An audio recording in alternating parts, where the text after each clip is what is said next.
ချင်းတွေအိတ်ကတဲ့ထားနှူးပြောချင်းတွေရောင်းကစားချစ်တော်သူများကိုဝေကနေလွင်ရအထီးကျန်ခြင်းကိုခဏမေးထားကြုံတွေ့နေရပြီလောကတန်တရား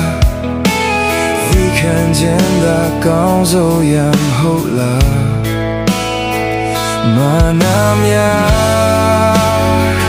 ခဝါချာ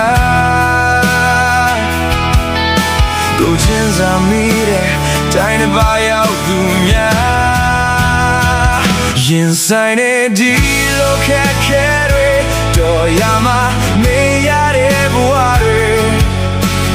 ညီထွားဖို့အတွက်ခွင့်ရမပေးနိုင်ဘူးလေကိုစီရဲ့ရင်မဆူတောင်းရင်အတူဆုံးမဲ့မိသားစုလေးစီတနေ့တော့ရောက်မေးမှန်ရွယ်လို့ထားသည်အမေအိမ်